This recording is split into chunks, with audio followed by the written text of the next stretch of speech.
दोस्तों, कल यानी 1 फरवरी 2026 को यूनियन बजट पेश किया गया। वैसे तो इस बजट ने शेयर मार्केट को हिला कर रख दिया, लेकिन उसके अलावा इसमें कुछ अच्छी बातें भी रहीं। तो यूनियन बजट के हाइलाइट्स कुछ इस प्रकार हैं। पहला, FY27 के लिए फिस्कल डेफिसिट का लक्ष्य GDP का 4.3% रखा गया है, जिसका लॉन्ग टर्म लक्ष्य 2030 तक डेट टू GDP रेशियो को 50% तक लाना है, जो लोक लुभावनवाद पर पॉलिसी स्थिरता को मजबूत करता है। दूसरा, ग्रॉस मार्केट बोरोइंग 17.2 ट्रिलियन तय की गई, जो प्राइवेट क्रेडिट को कम होने से बचाने का इरादा दिखाता है।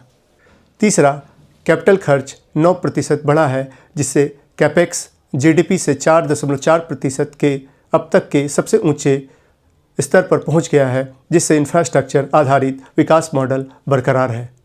चौथा, क्षेत्रीय कनेक्टिविटी और आर्थिक एकीकरण को बेहतर बनाने के लिए मुंबई अहमदाबाद रूट से आगे 7 हाई स्पीड रेल कॉरिडोर बनाए जाएंगे। पांचवा, ISM 2 के तहत खर्च लगभग 2 गुना करके 40,000 करोड़ रुपए कर दिया गया है, जिसे R&D, चीप डिज़ाइन और स्पेशलाइज्ड मैन्युफैक्चरिंग पर ध्यान केंद्रित किया गया है। छठवां, ग्रीन टेक और इलेक्ट्रॉनिक्स के लिए महत्वपूर्ण खनिजों की घरेलू आपूर्ति को मजबूत करने के लिए ओडिशा, केरल, आंध्र प्रदेश और तमिलनाडु में डेडिकेटेड कॉरिडोर की योजना बनाई गई है। सातवां, भारत को ग्लोबल बायोफार्म हब के रूप में स्थापित करने के लिए 10,000 करोड़ की 5 साल की योजना शुरू की गई है, जिसमें बायोलॉजिक्स, बायोसिमिलर और 1000 क्लिनिकल ट्रायल साइट्स पर ध्यान केंद्रित किया गया है।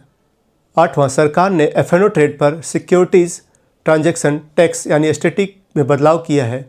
इसे फ्यूचर्स पर 0.02% से बढ़ाकर 0.05% और ऑप्शंस पर 0.1 से बढ़ाकर 0.15% कर दिया है।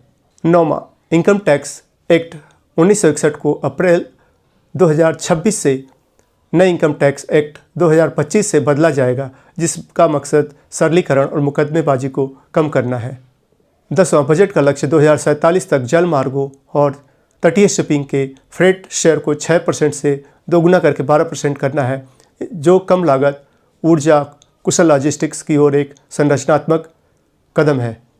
11वां, छोटे व्यवसायों को किफ़ायती कंप्लायंस और कानूनी सहायता प्रदान करने के लिए Tier 2 और Tier 3 शहरों में कॉरपोरेट मित्रों की शुरुआत होगी। तो दोस्तों, ये कुछ मुख्य बिंदु है बजट 2026 के। आपको क्या लगता है, ये बजट आपको शेयर मार्केट में पैसा बनाने का मौका देगा, और अगर देगा तो किन सेक्टर्स में देगा? कमेंट में बताएं। वीडियो अच्छी लगी हो लाइक करें, कमेंट करें, शेयर करें और मेरे चैनल गुरु इन्वेस्टमेंट एनालिसिस को यूट्यूब पर सब्सक्राइब करें या मुझे फॉलो करें। Thank you.